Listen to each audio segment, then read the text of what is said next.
Story now, trashed streets and burning tires with scores of people arrested. The results of the standoff between residents and the Mangaung Metropolitan Municipality. Community members are protesting over the poor management of the Free State's only metro and want its leadership out. Silindelo Masikane, as you saw following that story for us, she joins us now live. So Slee, just earlier on we saw residents gather again. What's it looking like? Well, Shahan, it's much of what we've been seeing over the past couple of days, where residents of Mangaung are basically saying that they've had enough of the corruption, they've had enough of the poor service delivery in the area. We understand, of course, that a teenager yesterday tragically lost his life, and that issue is now why residents have actually come together once more this afternoon. If my colleague Mbudeni can just give you a picture of what we're seeing right now, we do have some of the residents gathered, marching down rather to the home of the teenager who tragically lost his life. I'm joined by one of those protest leaders just to quickly give us a summary of why it was important for you as the community and the Mangaung Concerned Community Group to go to the family of this young boy. Every time when a black person falls, it's not only the family of the deceased that gets affected. We all get affected. And this time around, a 15-year-old who was standing for his rights, as the Constitution gives us all the rights to protest. And the 15-year-old was shot because of the foreigners, by the foreigners who happens to be the Bangladeshis yesterday. And as much as the media or so forth, the government will want to pin that on us. How can you blame somebody who's doing a good deed when somebody commit a crime in the process of a good deed, then you blame the person who's doing a good deed instead of the one who's committing a crime. So can I just ask? We are going to that family to show them support, that we are with them. And we are going to continue and to make sure that this doesn't go in vain, that the child's life doesn't go in jail. Whoever committed the crime pays for the crime that they paid. Okay. Just tell me, have you had any communication from officials? Have you had any communication from government officials, the premier, the councillors in the area? Has there been any meeting? Today, at 12 o'clock, there was a meeting between us and Premier. The conversations and the meeting, how it went, I cannot disclose it right now.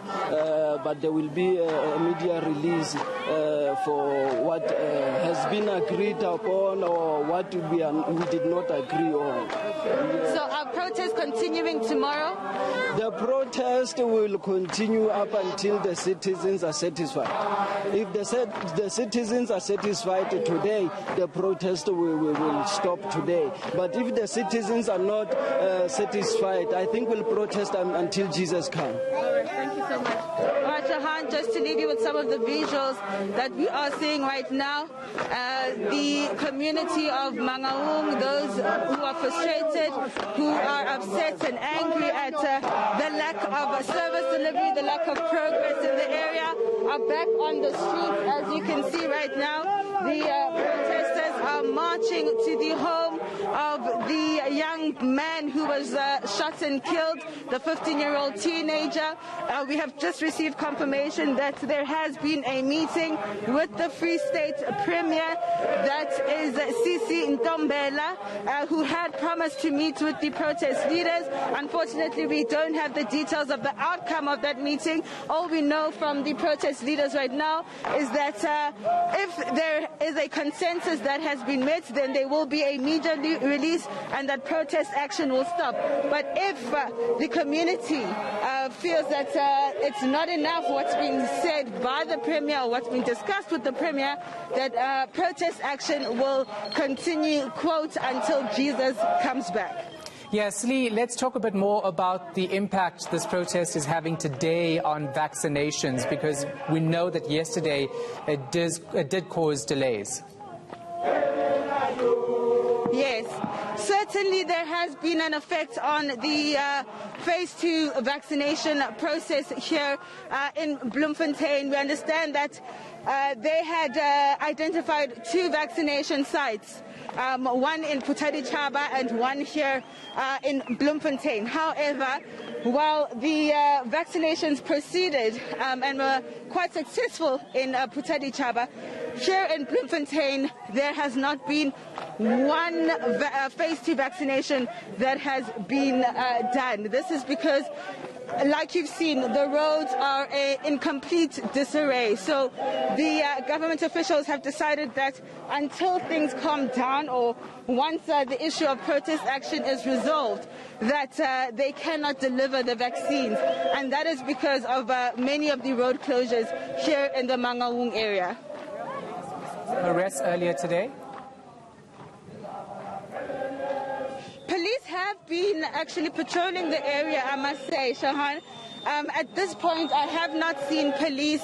They may be unaware that protesters have gathered once more, and that's because as they've been patrolling for most of the day, they've been dispersing the crowds using basically a show of force.